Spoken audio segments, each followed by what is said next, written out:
अस्सलामुअलैकुम guys, welcome back to my YouTube channel Lahori Handi Roti. उम्मीद करते हैं आप सब लोग ठीक होंगे। अल्हम्दुलिल्लाह हम सभी एकदम ठीक हैं। आज की हमारी रेसिपी है रोशन सैलेड। आइए देखें किस तरह बनाई जाती है और इसके लिए हमें किन किन चीज़ों की ज़रूरत होगी। हमने यहाँ पर अखरोट ले लिए हैं 5 से 6, यहाँ पर हमने खजूरें ले ली हैं 5 से 6 और हमने 3 से 4 चम्मच यहाँ पर किशमिश के ले लिए हैं। इन सबको हमने बारीक बारीक जो है वो चॉप कर लिया है। हमने उसके बाद लिए हैं 3 सेब और 4 केले, उनको भी हमने बारीक बारीक जो है वो चॉप कर लिया है। उसके बाद हमने यहाँ पर लिया हाफ़ कप हमने यहाँ पर मायोनीज़ ले लिया है। उसी के साथ हमने यहाँ पर 1 कप हमने यहाँ पर ये पैकेट वाली क्रीम ले ली है। यहाँ पर हमने हाफ़ कप मुरब्बा ले लिया है, मिक्स मुरब्बा। उसके बाद हमने यहाँ पर हाफ़ कप मटर ले लिए हैं। पानी में नमक डालकर हमने इसको उबाल लिया है अच्छी तरह से। यहाँ पर हमने हाफ़ कप लोबिया ले लिया है, लाल लोबिया। इसको भी हमने पानी में नमक डालकर इसको अच्छी तरह से उबाल लिया है।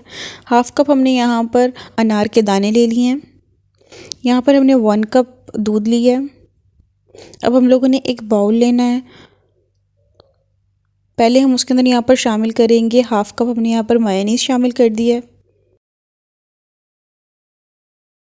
उसके बाद हमने यहाँ पर इसके अंदर शामिल कर दिया है 1 कप क्रीम। क्रीम शामिल करने के बाद हमने यहाँ पर इसके अंदर शामिल कर दिया है 1 कप दूध। अब इनको हमने अच्छी तरह से जो है वो मिक्स कर लेना है। इनको यकजान कर लेना है एक बीटर की मदद से मिक्स करते हुए। इसको अच्छी तरह से मिक्स करने के बाद अब हम यहाँ पर इसके अंदर शामिल कर रहे हैं चीनी। हमने यहाँ 4 से 6 चम्मच हमने यहाँ पर तकरीबन चीनी के लिए हैं। आप चाहें तो चीनी अपने जायके के हिसाब से कम या ज़्यादा कर सकते हैं, आपको जिस हिसाब से मीठा पसंद है।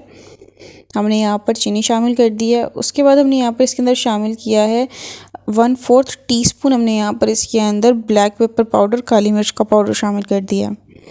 ये शामिल करने के बाद अब हम दोबारा से इसको अच्छी तरह से मिक्स कर लेंगे। हमने इसको अच्छी तरह से बीटर की मदद से फेंट लेना है। अब हमने इसको अच्छी तरह से मिक्स कर लेना है, बीट कर लेना है ताकि इसकी चीनी है वो अच्छी तरह से मिक्स हो जाए, बिल्कुल हल हो जाए। जैसे ही चीनी हल हो जाएगी फिर हम इसके अंदर यहाँ शामिल कर रहे हैं उबले हुए मटर। फिर हमने यहाँ पर इसके अंदर शामिल कर दिया उबले हुए बीन्स और यहाँ पर हमने शामिल कर दिया है अनार। अनार शामिल करने के बाद अब हमने यहाँ पर इसके अंदर हाफ़ कप मिक्स मुरब्बा शामिल कर दिया। अब हमने यहाँ पर सारे ड्राई फ्रूट शामिल कर दिए हैं। आप चाहें तो इस पॉइंट पर यहाँ पर अपनी पसंद के हिसाब से ड्राई फ्रूट्स कम या ज़्यादा कर सकते हैं। आप चाहें तो कोई भी इसके अंदर ड्राई फ्रूट्स ऐड कर सकते हैं। ये तमाम चीज़ें शामिल करने के बाद हमने इसे अच्छी तरह से मिक्स कर लेना है और फिर हमने यहाँ पर जो फ्रूट्स काट के रखे हुए हैं वो हमने इसके अंदर शामिल कर देने हैं। हमने यहाँ पर सेब और केले शामिल किए हैं। आप चाहें तो इसके अंदर अंगूर भी शामिल कर सकते हैं या फिर आपको इसके अलावा कोई और पसंद है तो आप वो भी इसके अंदर शामिल कर सकते हैं। ये तमाम चीज़ें शामिल करने के बाद अब हमने इसको अच्छी तरह से मिक्स कर लेना है। ये तमाम चीज़ें अच्छी तरह मिक्स करने के बाद जो हमारी सैलड है वो बिल्कुल रेडी है। अब हम इसे डिश आउट करेंगे। उसके बाद जो हमने ड्राई फ्रूट्स थोड़े थोड़े बचाए हुए थे उसकी अब हम लोग इसके ऊपर गार्निशिंग करेंगे।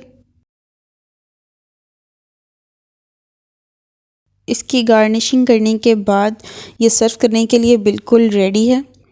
अब हम इसे सर्व करेंगे। आप हमारी वीडियो को एक बार में लाजमी ट्राई कीजिएगा। अगर आपको हमारी वीडियोस अच्छी लगती हैं तो आप हमारे चैनल को लाइक, शेयर और सब्सक्राइब लाजमी कर दिया करें। इससे हमारी बहुत ज़्यादा हौसला अफजाई होती है। आपका हमारी वीडियो को एंड तक देखने का बहुत बहुत शुक्रिया। हमें अपनी दुआ में याद रखें, अपना बहुत सारा ख्याल रखें। अल्लाह हाफ़िज़।